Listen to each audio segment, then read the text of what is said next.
తిరుపతిలో Rajampet Janasena party social media incharge Sivakumar ఉరేసుకుని ఆత్మహత్య చేసుకున్నాడు. తిరుపతిలోని కెనడీ నగర్లో ఘటన జరిగింది. శివకుమార్ స్వస్థలం రాజంపేట మండలం నూనెవారిపల్లిగా గుర్తించారు.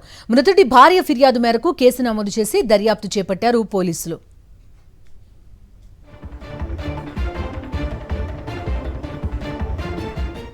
పూర్తి సమాచారం అందిస్తారు మా కరెస్పాండెంట్ మూర్తి. ఏమైంది అసలు?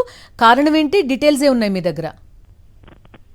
బిందు యొక్క Rajampet social media Janasena party ఇన్ఛార్జిగా ఉన్నటువంటి శివకుమార్ ఆత్మహత్య చేసుకోవడం ఇప్పుడు పలు అనుమానాలు సాగిస్తోంది. గడిచిన 3 రోజులుగా అతను తమిళనాడులోని కొన్ని ప్రాంతాలు తిరిగి వచ్చి తిరుగుబాటు సమయంలో పెరియపాలెం వద్ద, తమిళనాడులో ఉన్నటువంటి పెరియపాలెం వద్ద అతను 2 వీలర్ను అక్కడే పడవేసి, సెల్ ఫోన్ సిమ్లు కూడా 2 అక్కడ పడవేసి అతను తిరుపతిలో ఉన్నటువంటి యొక్క సమీప బంధువు చింతల రామమూర్తి అనేటువంటి బంధువు ఇంట్లో క్యాండీ నగర్ కు రావడం జరిగింది. అనుకోని విధంగా ఈ రోజు ఉదయం అతను ఆత్మహత్య చేసుకోవడం గుర్తించినటువంటి కుటుంబ సభ్యులు ఒక్కసారిగా షాక్ గురయ్యారు. అతని సెల్ ఫోన్ అతనితో పాటు ఉన్నటువంటి పవన్ కుమార్ కు వాట్సాప్ కాల్ వైఫై కనెక్ట్ కావడంతో అతని భార్య, ఎవరైతే శివకుమార్ భార్య కళ్యాణి ఫోన్ చేయడంతో ఈ యొక్క ఘటన వెలుగు చూసింది. అనుకోని విధంగా శివకుమార్ ఆత్మహత్య గల కారణాలు ఏంటనేది ఇప్పుడు పోలీసులు విచారణలో తేలాల్సి ఉంది. ఈ అంశానికి సంబంధించి తిరుపతిలో ఉన్నటువంటి ఈస్ట్ పోలీసులకు భార్య కళ్యాణి ఫోన్ చేశారు.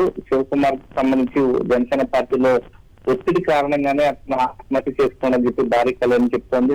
ఇతర కారణాలు ఏమైనా ఉన్నాయనే కోణంలో పోలీసులు అన్ని కోణంలో విచారణ చేస్తున్నారు. Right Murthy, thank you. మరిన్ని అప్డేట్స్ కోసం ఛానల్ ను సబ్స్క్రైబ్ చేయండి. నోటిఫికేషన్స్ కోసం బెల్ ఐకాన్ పై క్లిక్ చేయండి.